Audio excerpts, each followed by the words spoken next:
Okay, so the backend is good to go. We are live, but currently we are unlisted.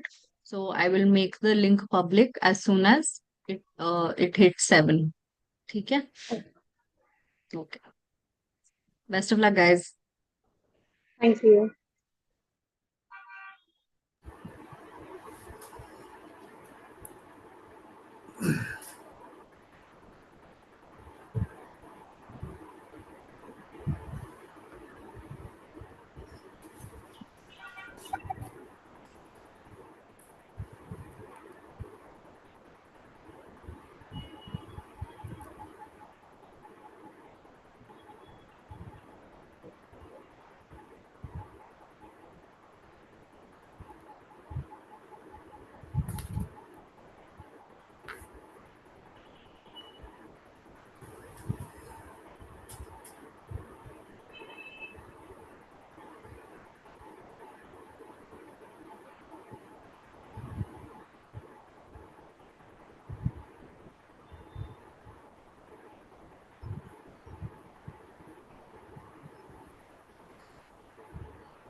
A very good evening, ladies and gentlemen.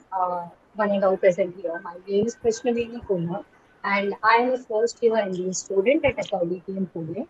I completed my graduation in Bachelor's of Mass Media Advertising, and I attempted for SNAP during my job and scored around about 91 percentile. And here I am after that. After scoring and appearing from a SNAP, here I am at my SIT Pune, starting my MBA journey over here. And it has been over 4 months, and we just got done with our first semester exams. And I must say it is an incredible experience. So I also have my colleague present here in this live session. That is Shayon. Shayon, would you like to introduce yourself?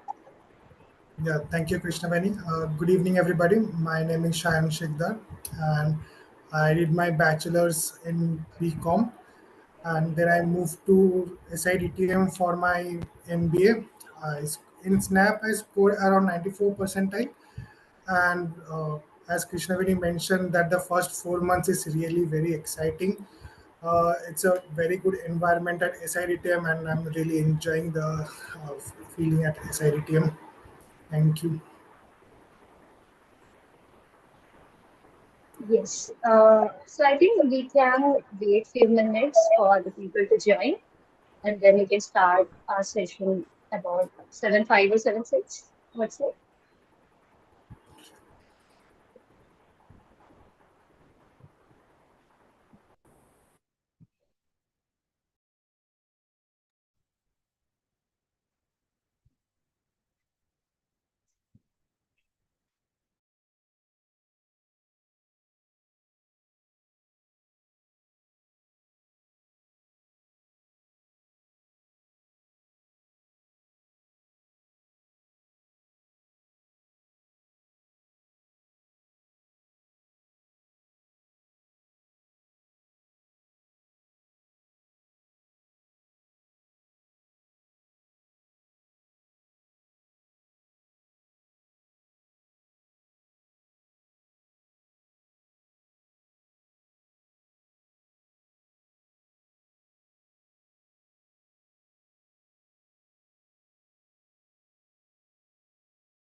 Okay, I think we have a good number of people joining in. So let us start with this session.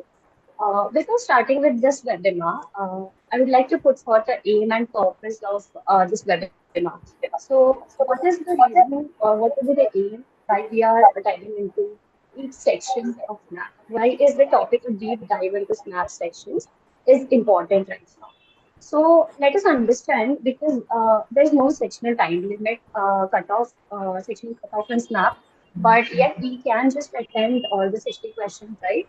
But no aspirants would aim for a score less than 45 or less than 40, right? So in order to get better into the achieving the scores and targets, it is very important to break the entire SNAP exam into sections.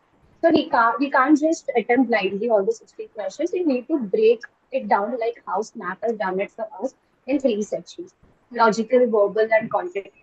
So now aspirants need to break these sections into further topics, which are their strengths, which are their weaknesses, and which will actually ensure them into providing or choosing the right set of questions, which in turn actually helps in getting more negative marking, right? So these are few aspects why we are focusing on this topic for today's webinar session. That is a deep dive into SNAP sections, and you should know what to expect in these sections. So let us move on to the next slide. Yes. So we already talked about what is the importance. That is, even though there is no time limit or no section cutoff, it is very much important to target each of these cutoff scores for each sections. Okay, and this helps in building accuracy as well as it helps in avoiding negative marking. Now, in the next slide, can you move on to the next slide, Shara? Yeah. So here we have kept it, we have actually shared the pattern of SNAP's exam. And each of these sections, like the general English, consists of 15 questions. And the level of difficulty here would be somewhat moderate to difficult. And when it comes to the analytical and logical reasoning, the number of questions would be 25. And a difficulty level could be expected to be easy to moderate. And in the quantitative section, we have around 20 questions. And usually the difficulty level goes to moderate extent. And we also have a negative marking SNAP, which is 0.5 marks. And with each correct answer, you'll be able to score one score. And moving on to the next slide, we will actually be talking about each section and how to approach these strategies. So this will be taken over by Shannon. Thank you, Krishnaveni. And so, as Krishnaveni mentioned in the previous slides, that there are no sectional time limits in each of these sections. So you can jump over each section. Like you, if you want to attempt general English first, you can attempt general English first. Then, suppose you want to attempt DILR first, so you can also start with that section. So now I'm going to talk about the general English section. So moving on to the next slide, you can see that the level of difficulty is easy. It's not that hard as compared to the other exams. Is the level of difficulty is very much easy. You can see the bifurcations of the topics. We have grammar, parajumbles, reading comprehensions, and others. So for reading comprehensions, the topics that you will receive will not be very much complicated. You will have poems, small paragraphs, and those poems and paragraphs will be easy to understand. And the questions are also not very much tough. If you read the paragraph and all the points properly, you will be able to answer the question very quickly. In this section you can take a huge advantage, because in this section you can save a lot of time, because in collective noun, then compound noun, then spelling errors, these topics will hardly take you 5 to 10 seconds to answer a question. So in this section you can save a lot of time by choosing the correct question. And if you don't know the question, I would suggest not to spend so much time on each question, because this will kill your time and you can utilize those time in other questions. So, what I used to do for this section is to read newspapers daily, That will also help to increase your vocabulary, and you will be updated with the current affairs, which is also very important. So you can read many articles, many newspapers, storybooks if you want to read those. So this all will help you in this section. So I think Krishnaveni will also have a story how she prepared for this section. Krishnaveni, would you like to share your experience? Yes, yes, definitely. So verbal is actually one of the most underestimated section, I would say, because we take it very lightly, since there's just like 15 questions. But the most important thing over here, or most asked question over here from the aspirants is how to approach vocabulary, right? So vocabulary, as how I used to practice these is. I used to keep a routine for myself wherein I will give half an hour for vocabulary before starting my preparation for the day. So I used to list down around 5 to 10 words, whatever would be frequently asked in Snap or what I come across with the mocks which I've been taking up. So I list down these vocabulary words and understand the meanings and give a example to it for my ease to understand it. Now, once I've done this, I try to remember it as much as possible. But if not, that also it is not a problem issue for me at that moment. But the next day, when I try to come up with new 10 words, new 5 to 10 words, I try to recollect what I've written in the previous day. So this was followed by me for like 10 days. So when I did this, I had a bunch of vocabulary with me, terms, like it was roughly around 80 to 90. So this actually helped a lot in recollecting those words, which are pretty common in Snap exam. So this is a method which you can follow or take up according to your choice and customization. So it also ensures a lot of recollection or retention in terms of remembering those vocabulary terms which are frequently being asked in Snap General English section itself. So yeah, that was my strategy in the starting. Thank you, Krishnaveni, for sharing your experience. Moving to the next slide, you can see that we have some sample questions over here. So as you can see that the level of the difficulty is not very tough. Like if you read the question properly, you will be able to answer each and every question within 10 to 15 seconds. As I also previously said that this will not take as much time because these are the questions which you know or either you don't know. If you know the answer, this will hardly take 15 seconds. But if you don't know the answer, I would suggest to don't waste time on that particular question. uh, Here you can see the questions like the choose the grammatically correct option from the following, choose the correct word from the given options. Like these questions are very basic questions. If you practice thoroughly and read newspapers and articles, these questions would be very easy for you guys to attempt at the at exam. So moving to the next slide, analytics and logical reasoning. This section will be taken by Krishnaveni. Okay, so now coming to the analytical and logical reasoning. So the key to perform well in this section is enough practice and the ability to choose the right question. Since the questions asked over here is usually logical, you don't need to have an explicit knowledge of the concepts, but it is very necessary to develop an eye for detail and practice as many questions as you can of different kinds, which will enable you to understand the pattern or format of Snap. So I personally used to solve puzzles or let's say blood relations questions. Uh, I used to solve these 3 times because the first time when I used to solve it, this get I just try to get the answer. Whenever I take up the question first time, I just try to get the correct answer is what my goal is. But when I try to solve it again for the second time, my method over here would be to understand the concept which I'm using as well as understand what the question is asking for.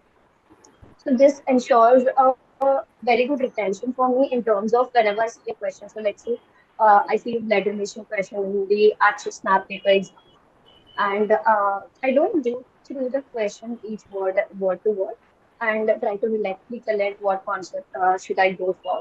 But instead, I just jump into it. because of this practice session, which wherein I try to do it 3 times. And also, whenever I do it for the third time during my practice session, it ensures accuracy as well as I try to do it in minimum time. So that is the key over here. Okay, we get accuracy as well as we try to solve it in less time. So this 3 times solving or practicing the question was one of the format or practice I used to follow, and that did get me some results in puzzles questions, which was a very good thing for me. And if you take a look, Shan, can you move on to the next one? Yeah, sure. Yeah. So if you take a look at the topics like course of action or assumption-based questions, so this is where we can get around about 70% accuracy. And topics like coding, decoding, number series, syllogisms, input, output, clocks, and calendars. So these are short questions for SNAP. And this is where we can build our accuracy through practice. That is all what is needed in this section and for these particular topics. Practice, practice, practice. It is the key to get accuracy as well as to solve it in the less time possible. Now, here we can guarantee if we do it again and again, we can guarantee for an 85% accuracy over here to attempting these questions.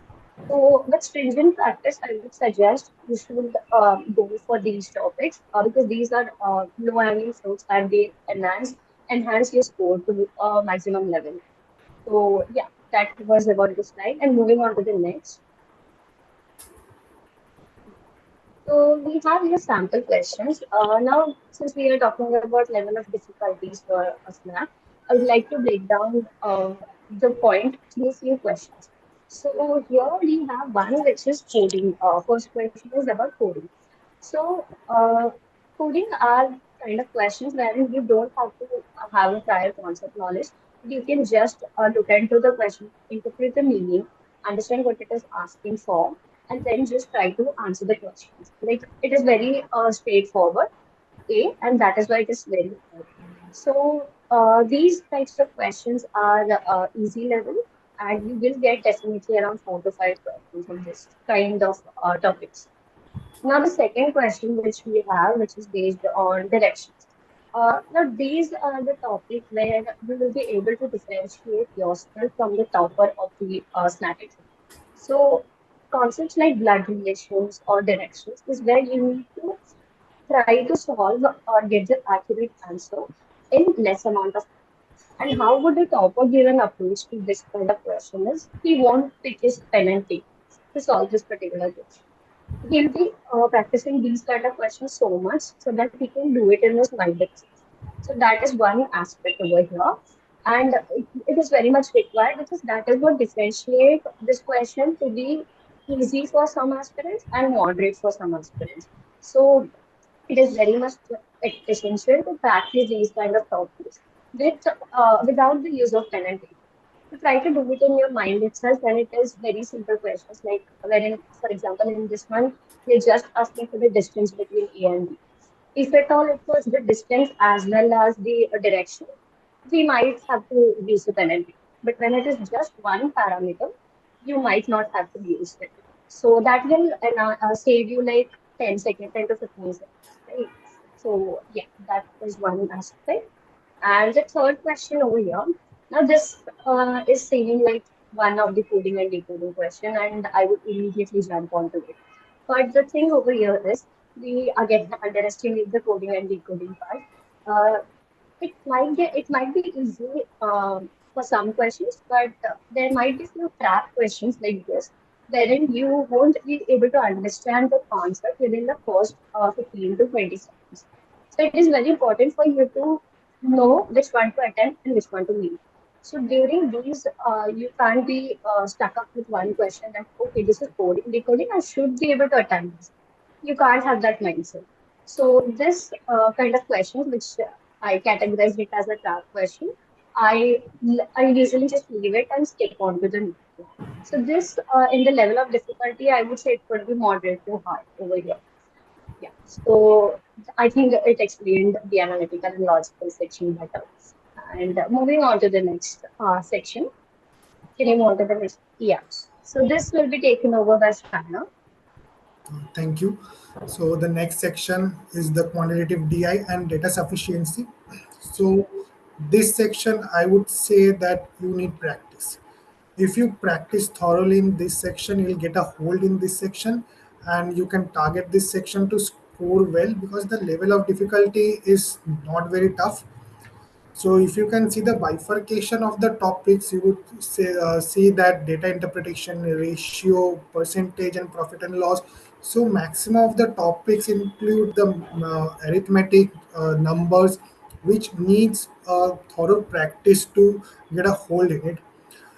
You can also target some topics from there. You can see that from data interpretation, the number of question is 1 to 4.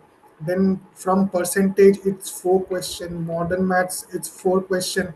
So if you target some specific topics where you know that from these topics you have to score well and you will get 2 to 4 questions, so it will be become a lot more easier for you to go with the process.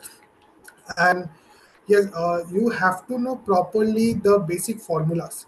So learn formulas very well, because in this section formulas is a very important thing. If you know the formula, you will be able to answer the questions. And if you able to answer the questions properly in less time, that is very much beneficial for you. And in this section also, if you don't know the particular question, don't waste time, because in this section it will take a lot of time if you try to attempt the question which you don't know. I would say that you can do one thing which I did during my preparation. I did almost 6 to 7 questions from each and every topic every day. So it helps me because I get to know a lot of questions, get to know the variations of the question, and I try to solve the question in different ways, so that gives me additional confidence to attempt to those questions. Because when you know several methods, several steps, and several ways to solve a particular question, you feel confident. And if you somehow you missed a particular method, you can jump and switch to the other method. So this really helps me a lot. So try different methods. That this will definitely increase your confidence, and that will surely help you in this section. So in this section, you need very thorough practice, because when you are practicing, the steps will automatically come to your mind. Suppose you are reading a question, the steps will be automatically come to your mind, and you know that you can solve this problem. So this is the thing in this section. And be thorough with the formulas, as formulas are very important in mensuration, in coordinate geometry. It's all about formulas. If you know the formula very well, that then you can able to answer the question very easily. And this will surely give you an extra benefit. If you know the formula, this section will be much more easier for you. So if you look at the questions, here are two questions which you can see that the first question states that the last number, which is a perfect square and is divisible by each of the number 14, 16, 18. So you need to be practiced thoroughly, so that when you read this question, the steps will automatically come into your mind. Like, you know that I have to first do this step, then the following step. So if you able to do that, this particular section is very much easy for you, and you can easily target this section to score very well. Like, as you can see, the level of difficulty of the questions is not very high. So this will give you an extra advantage to score from this section.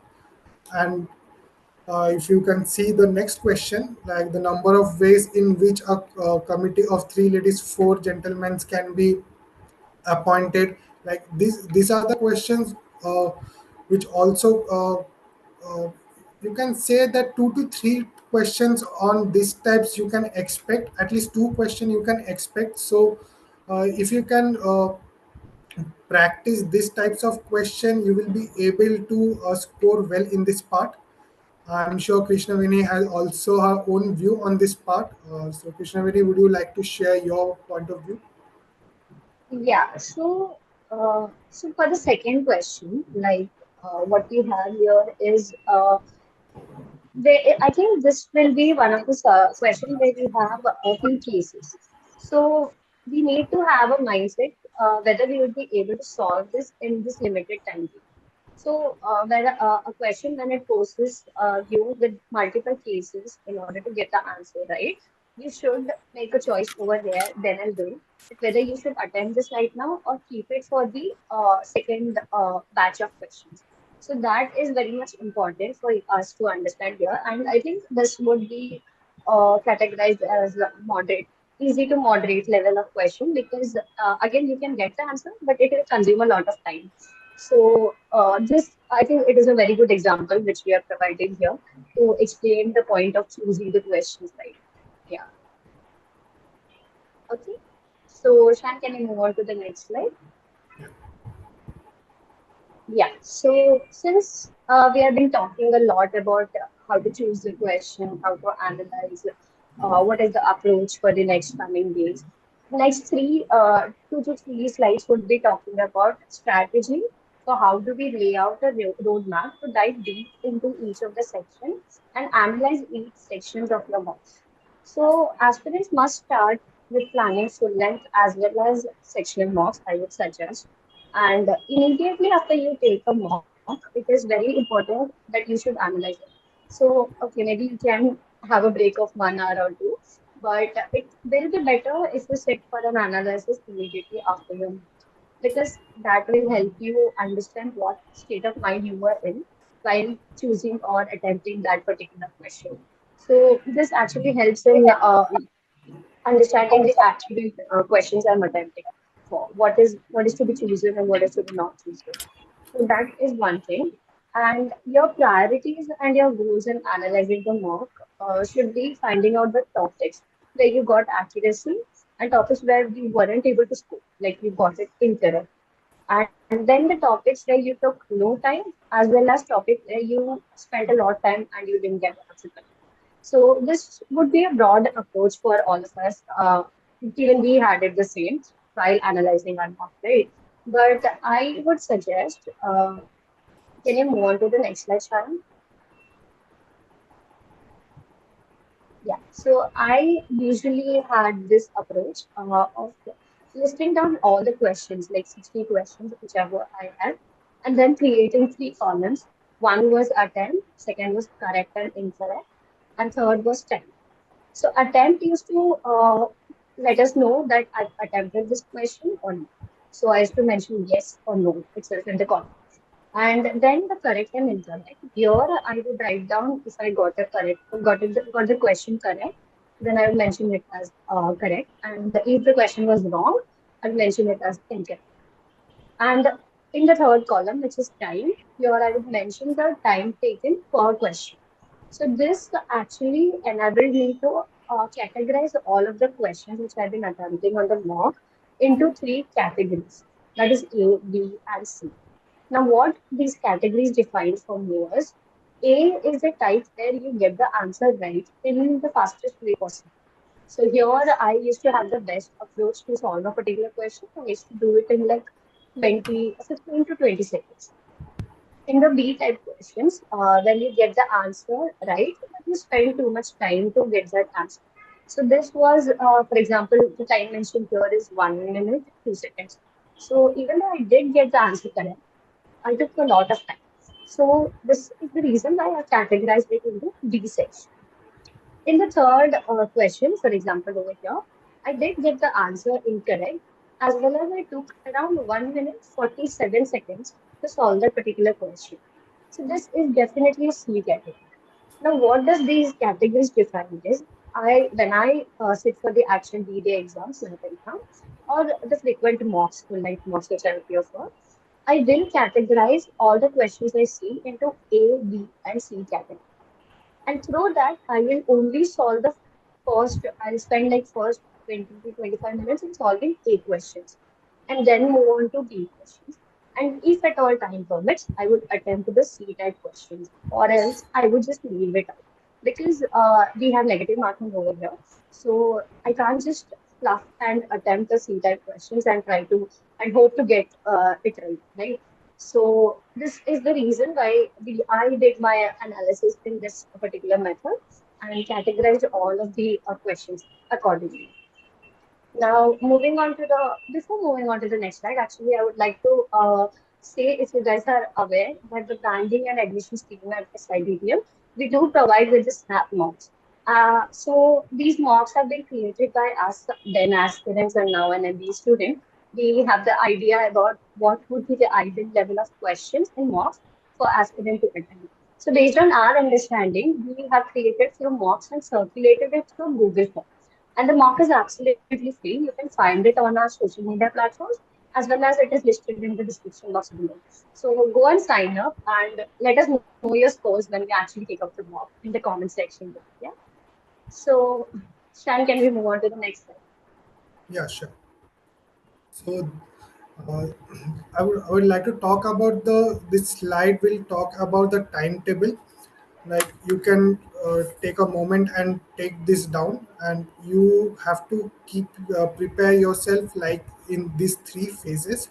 Like where in phase one you should give regular mocks and you try to get a score between 25 to 28. So after giving every mock, every sectional mocks, what the main thing you have to do is analyze the paper. Analyzing is one of the very important thing which you will do in this time. Like you get to know your weaknesses, you'll get to know your strengths. Focus on your strengths mainly. Keep work hard for your weaknesses. Like Krishnaveni mentioned in the previous slide, categorize the three types of question: A, B, C. Make sure that you will answer A type question as well as B type question, and you should not answer C type question, because when you are getting an incorrect answer after spending a lot of time, it's a waste of time. You can give that time to any other question where you can get the right answer. So analyzing is one of the very key part of after giving the mocks. And as I mentioned previously, that uh, you have to always revise the topics and the formulas, and don't forget to read newspaper daily, which will give you an added advantage. So after seven days like this, you have to move to phase two, where you have to target a score between 32 and 35. In this part you can focus on full length mocks, because if you give full length mocks, it will give you an idea about the actual test. And there are three sections. As mentioned earlier, there is no time limit between the sections, so you can make a mind that you will start from particular section. So when you are giving a full length mock, this will help you to decide the that from which section you wanted to start. Like for me, I wanted to start from the DI part. For Krishnaveni, it might be she wanted to start from English part. So this thing varies from people to people. So if you find yourself comfortable in English, then you can start with the English, then move to quants, then DI. So giving full length mocks will help you with this thing, about from which section you wanted to start. And after giving the mocks, analyze the paper. Again, you categorize the question between A, B, C. Make sure you did not attempt C type of question in this phase at all. You mainly focus on your strengths, and you can work hard for your weaknesses, but mainly focus on your strength on this part, because at that time you'll be very close to the snap. And revise the formulas daily. Like this will always give an extra advantage in the sections where you need these formulas. And I would say that in this part, try to solve as much as diverse question as you can. Like this will give you an idea about each and every type of the question, suppose if you get some question which you didn't practice in this mock test, and in actual snap you get a question which is uncommon for you, then that will give you an extra confidence if you try to solve different types of question in this phase. So that will increase your confidence, and this will help in the actual exam. So after phase 2, in phase 3 you should target a score between 39 to 42, and give regular mocks will definitely help you to reach out to this course. Like Krishnavani mentioned that we provide a mock test, you can avail to that mock test and you can increase your scores like from phase 1 to phase 3. This will definitely help you in the long run. So moving on to the next part, always Sorry to remember. interrupt 1 second, Shayan. Can you move on to the previous slide? Yeah, sure. Yeah, I think Shan has given a very good brief over how to take an approach to this timetable. But I would also like to share my personal experience during the last 30 to 40 days. How it went was very similar to what we have right now here. So the timetable which I created for myself consisted of 3 phases, and wherein I try to just be the better version of mine from the previous mock which I attended. So that was my only goal or priority which I had in my mind. That was one thing. And second is whatever gap of days we I used to have between taking up the second or next mock. I used to go through, I used to first of all, it was analyzing of the mock which I've given and understanding the topics or concepts which I've done very well and understanding what I've missed out on. So at this period, that is the 30 days, I didn't focus on going for the new topics. That was not my priority because it was again it didn't make any sense because if I try to go into a new topic in the last 30 days, I don't think it would be beneficial for me to score enhance my score by a lot of gap. Right. So what I tried to do was focus on to what I am good at, which were the topics through which I was scoring in the marks. Now, once I figured out these topics, I try to do the basics and the concepts of those again and again. And there were grammar topics, basics of grammar like tenses, verbs, and active and passive voices, all these stuff. But other than these, I also did speed maths regularly and focused on basic or frequently asked concepts like clocks and calendars, which were a must for Snap, and a few other concepts like time, speed, and distance, all those things. So after doing these concepts, then I used to attend or try to take 1 or 2 sectional mocks. Now this was done again to build my confidence before taking the next mock, which would be the full length one. So sectional mock actually ensured a lot of confidence in me because there used to be a time limit for it, one. And second, because of this time limit, I used to constrain myself in terms of choosing this set of questions. So when I did this for myself in the section mocks, it was I got habitual to it and I followed the same method for my full length mocks. So that is how I my approach was during these gap of days between 2 phases, and this actually showed improvement in my scores, whatever I targeted for myself, and I was able to achieve or increase my score during these phases. So last 30 days is pretty crucial for an aspirant, wherein you can't go about trying to learn new concepts or new methods to solve. But what you need to do is just practice what you have been doing till now. That will be very much beneficial for you on the TV because it will help you retain the concepts which you have been learning for. So yeah, that is what I wanted to add to it. You can go ahead, Shan. Yeah. Thank you, Krishnavani. So the next slide, I want to talk about the push through, like the last mile. So you guys are doing very hard work to achieve your goals. So always remember uh, the points which we have mentioned in the PPT. So you have to do some basic things from now on, like I'm sure you all are doing, but keep in mind that formulas are very much important. Keep revising the formulas, keep brushing your vocabulary by reading newspaper or articles, whichever you want to read. uh, Reading daily articles or newspaper will surely help you in the in general English section. And you give some quality mock test, you give a sectional mock test, you will give a full length mock test that will surely help you in your final exams. uh, uh, I would like to say that you can try one thing which I did a most. Like, I'm challenging myself every day. Like, if I scored, if I gave a mock today and I scored 25, my next target is to reach 30 on the next mock. So get competitive with yourself. Give you a challenge that you can do better. If you do 35, then why not 40? So this will surely increase your confidence and give you an extra push to achieve the score that you wanted to do. So moving on to the next slide. So why SIDTM? So SIDTM is a college where you can get a digital and technological part with the managerial skill.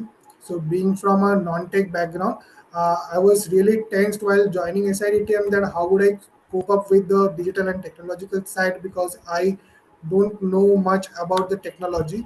But after joining the SIDTM, my whole scenario changed, because the faculties, the seniors, all the members of SIDTM helped a lot with your with you gaining the knowledge on the technical side.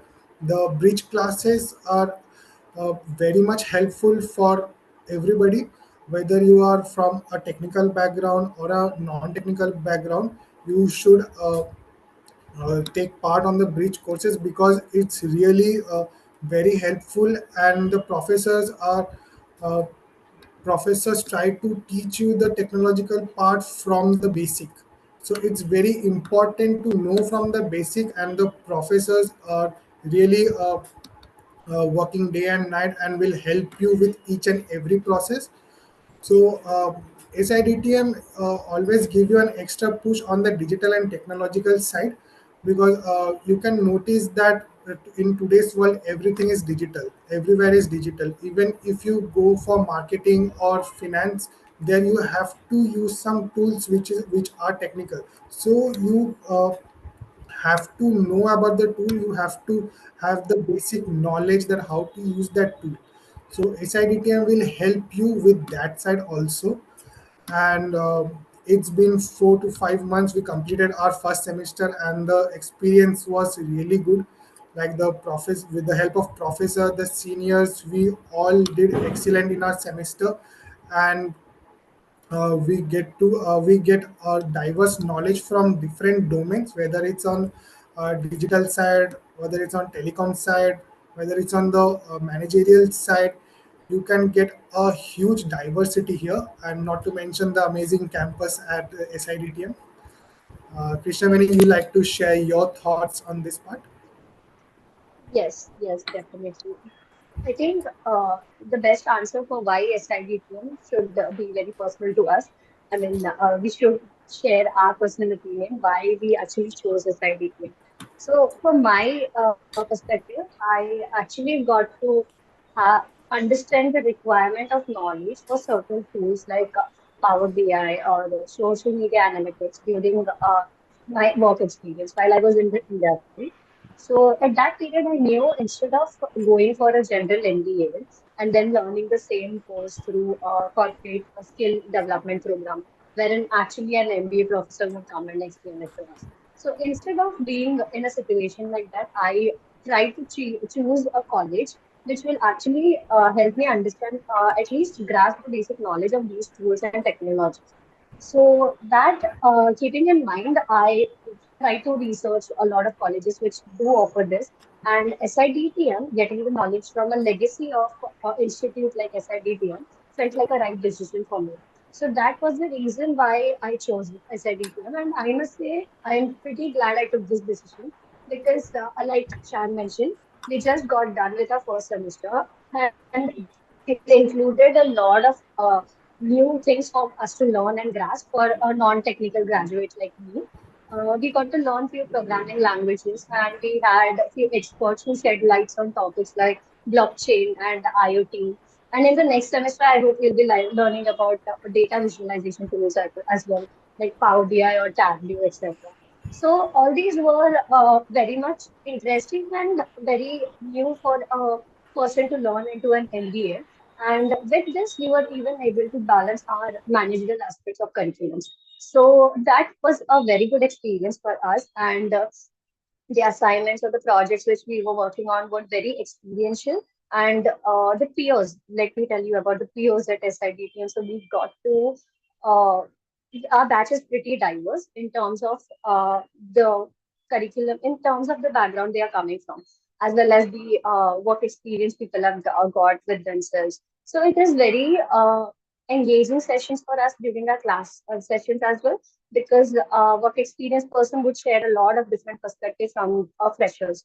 So this amalgamation of a diverse batch as well as the curriculum at SITTM is what is very interesting for us right now. And even if it does get a bit hectic with MBA schedule, I think there were moments when we got overwhelmed. But all it takes is a cup of chai and the view of city from our hilltop campus.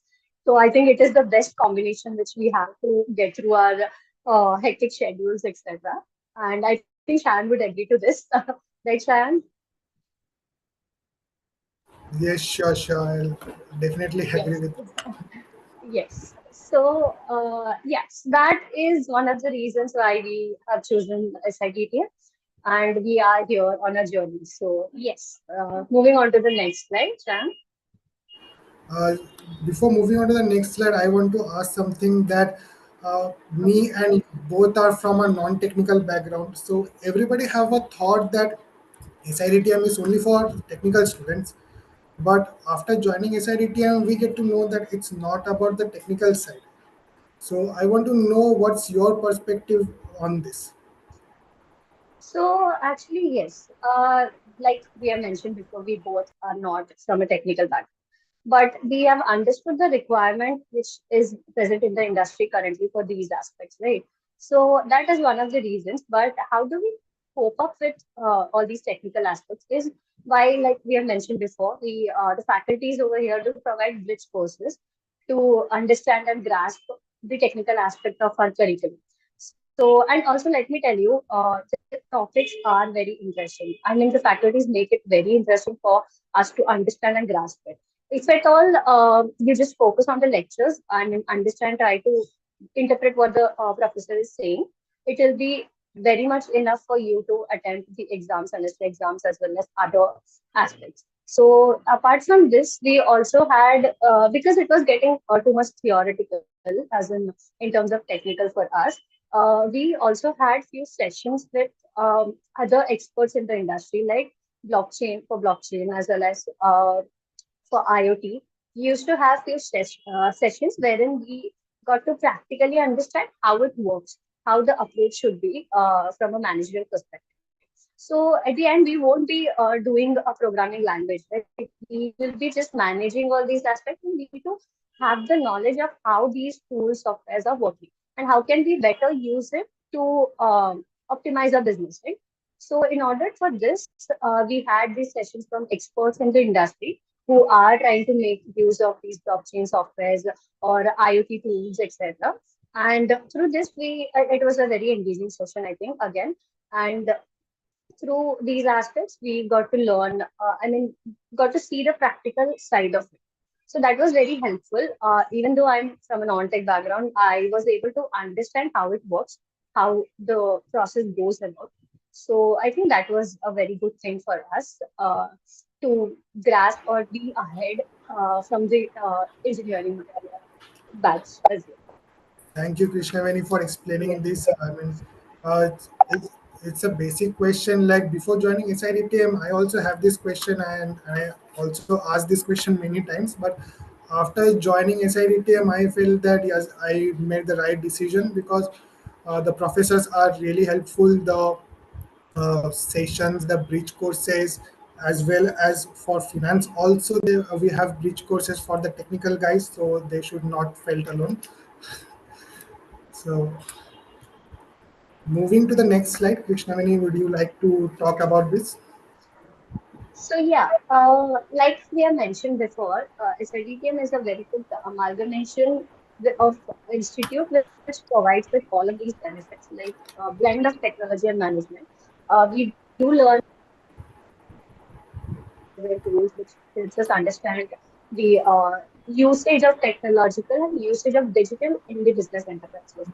And in inclusive learning environments, like I mentioned before, the peer support which we have, the faculties and professors who help us in terms of even when it comes to participating in case studies, we do consult to our professors and get an idea how to approach these because at the end we'll be speaking in front of industry experts, right? So they do provide a very good environment, learning environment for us. And SIDTM definitely has 100% placement record. This will be seen in the next slide, actually. Can you move on to it? And Sure.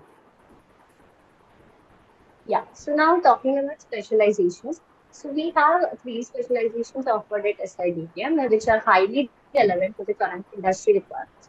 So we'll be focusing, it will be increasing systems and finance. So the systems and finance specialization covers a wide range of topics in information technology, including IT, cloud strategy, cloud-based architecture, cyber security, and AWS. So this specialization is ideal for students who are interested in a career in IT, consulting, management, or entrepreneurship, right? And when it comes to analytics and finance, this specialization covers a wide range of topics in data science and analytics and big data analytics as well. So specialization of analytics and finance would be ideal for students who are interested in a career in data science, analytics, consulting, consultation for analytics, as well as machine learning and few other similar roles like that. And marketing and finance, now this specialization covers a wide range of topics in marketing management, including consumer behavior, brand management, and supply chain management. Who are interested in a career in marketing, advertising, or sales. Now, again, like we mentioned before, we do have bridge courses which helps us a lot in speeding up with the other technical aspects in the program. It helps a lot for non-tech, non-engineering students to face up with the other students in the batch. And same goes for the finance aspect because we have minor specialization as finance. So we do also have finance bridge courses for the engineering guys to take up a good speed or grasp it better in the lectures. So this makes SIDTM a very good option for both engineering and non-engineering students who are interested in a career in tech and management. Right. So moving on to the next slide. Yeah. So as you can see that the numbers for summer placement, SRETM holds a record of 100% placement in both summer placement and final placement every year. So you can see the numbers increasing every year consistently. And for batch 22-24, the highest stipend was 2.5 lakhs and the average for top 25 is 1.5 lakhs. If you talk about the final placement for the batch 21-23, the highest package is 27.83 lakhs. The average top 15 is 22.58 and the average top 25 is 19.48. So you can see that the packages are increasing every year, and SIDTM records 100% placement as I mentioned earlier also.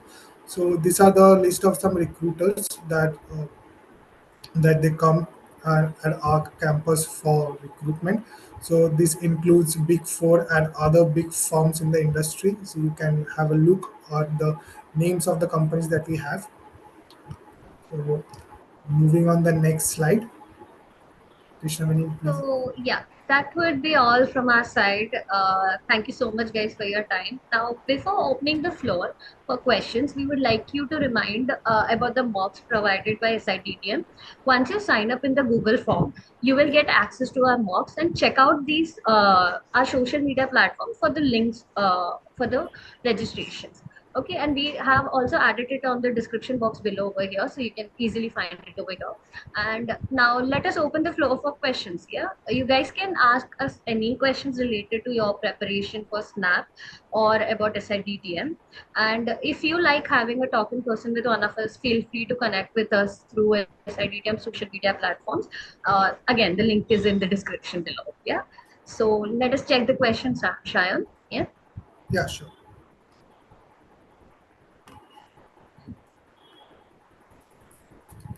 Okay, so we do have a lot of questions over here.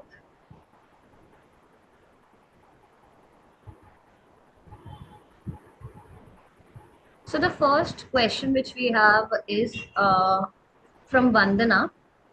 Is it possible to crack Snap if I start now? Would you like to take this up, Shayan? Yeah, sure. Yes, Vandana, you can definitely crack Snap if you start now. We have mentioned some strategies, some key points that you have to keep in mind. If you follow that point, take that suggestions, you can surely able to crack the Snap easily. uh, as of, if you are willing to start now, do take the mocks that we are providing, and take and give sectional mock tests as well as full length mock tests, and make sure to analyze the mock test as suggested by us. If you do these things, you can surely crack Snap. Okay, yeah. I think that explains the question very well. Now, moving on to the next question, which is from Anisha. How to improve quant section? So, like I said before, the key to improving this section would be first would be having a good hand in speed max. So this will help a lot in all the topics which we have for Snap. So if at all you practice with speed max like for half an hour per day, it will be very beneficial to solve each and every questions. So that is one approach. And other than that, it will be very much important to clear all the basic concepts and practice again. You can choose to do set of topics which have been frequently asked in Snap, because the time period is limited right now. That is one thing which we can take an approach on, and try to clear the basic concepts for all the important topics like arithmetic or let's say clocks and calendars in Snap. All of these should be taken care, and mensuration as well. Geometry is a very beloved topic in Snap exams. So try to do the basic concepts for all of these topics, and then do the speed max as well. So the combination of these two aspects will actually help you a lot in solving the questions accurately, as well as solving it in better, as quick as possible. So that would be my approach. I would So like to add in this. Uh, yes. So this helped me a lot because I did this every day. I choose 5 to 6 questions from each and every topic, and try to solve that every day. So that gives me a confidence because I get to know about a lot of types of question. So you should definitely try this method. This will surely help you to get best results. Right. So there's one more question known as from K. Rajesh. Based on your experience, what advice would you give to SNAP aspirants to enhance their preparation and increase their chances of success at acing quantitative aptitude? Okay. Would you like to take a go on this, Shayan? Yeah, sure. Yeah. So ensure that your basics are very much strong. A solid foundation in mathematical concept is key to solving complex problems. So your foundation should be very much strong. You should know the basics. You should know the formulas. If you find any gaps in your understanding, go back to the basics and build from there. So you can understand, if you understand the basic properly, it will be very much easier for you to do difficult questions. So practice is key in quantitative aptitude. Regularly solve a variety of problems from different topics, which will always give you an upper hand. and familiarize yourself with the types of question that commonly appears in Snap, so you can get to know about the questions and be prepared for the Snap. Right, right. So, my take on this would be that for this period right now, when we are left with like 30 to 35 days for SNAP exam, best approach here would be to revise the concepts where you are strong right now. Focus on areas and topics where you're doing very well in terms of getting the accuracy right, as well as solving it in quickest time possible. So that is what I would say right now. And do not go for new topics right now, as in to try to understand it from the basic over here. But it would be better if you can just get an overview of what that topic is, but do not try to delve deep into it right now. And try giving lots of mocks at this period of time, which will help you get a grasp of how the 60-minute duration works, how you can approach each and every questions, what kind of section should you choose first, and if at all there comes a new topic for this year, how do you crack that, how do you try and proceed with those kind of questions. So all these are must in this last mile which we are pushing through. So for this, make sure you regularly practice the basic concepts, as well as you take up mocks and analyze it well. So, like we share the previous timetable or schedule, you can choose to customize it according to your benefit. So, I think that would be a very good preparation enhancement strategy over here for this period of time. And also do check out our mocks which we have provided. I think we have included a lot of previous year questions over there, which will help you understand the format of Snap. And through this, you can even have a very good understanding of the approach which you can have for those questions. So do sign up for a mocks, which will be helpful for you. So I think, yeah, this could be a better strategy for this period of time, right? Okay. So moving on to the next question. Kunal is asking, what is the length of the exam? So I think you are trying to mean over here the duration of the exam. SNAP is a 60-minute exam. The tip from our end would be to practice enough to be on a swift mindset before giving the exam, so that you can perform well on the day of the exam. So SNAP, the duration for the SNAP exam is 60-minute exams, and there's no sectional time limit. You can choose whatever section you want to go with. That is the best, one of the best strategy or approach for SNAP. Yeah. Now, moving on to Shan, would you like to say something for this? No, no, thank you. Yeah.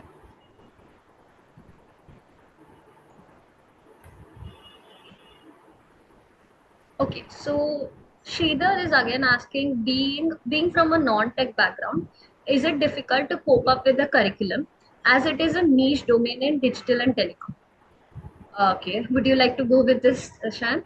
Yeah, sure. So, as we mentioned that me and Krishnaveni both are from non-technical background, so the answer is not at all. You would not feel a difficulty in to cope up with the curriculum. Like everything is taught from the basic here, considering the diverse background of students. Like in SIDTM, we have students from many backgrounds, from economics, BBA, BCom, engineering, pharma, like from every background we have students. So it even conducts bridge classes so that no student fell behind. We have bridge classes for the technical side and for the finance side. So it will be very easy for you guys if you attend the bridge class properly, because the professors were really go start from the basic, and they will make sure that you understand each and every concept. Yeah. Yeah. So moving on to the next question from Aman Kumar. So here it is. The question is, what is the strategy for the quants, as it was on the difficult side last time? Which all topics needs to be covered? So I think this. Okay. So I would suggest, right? now focusing on what were the previous year questions, how difficult the level was, would not be a good approach or mindset to have right now. But it is very important to understand that practicing solving problems quickly and improving your calculation through speed max is one of the key where you can tackle this problem. And again, whenever it comes to the snap exam, you won't be having all the 20 questions with the difficulty. So always the level of difficulty would be easy to moderate. So you need to understand what are those easy questions which you should choose first and take approach on that. That will actually give you a good amount of score. And then you can move on to the difficult questions. And if at all you are able to solve it, then you should attempt it, or else you can just leave it. Now, for the second part of the question, which is all topics needs to be covered. So I think this was explained in the slide which we had before, as the topics needs to be covered.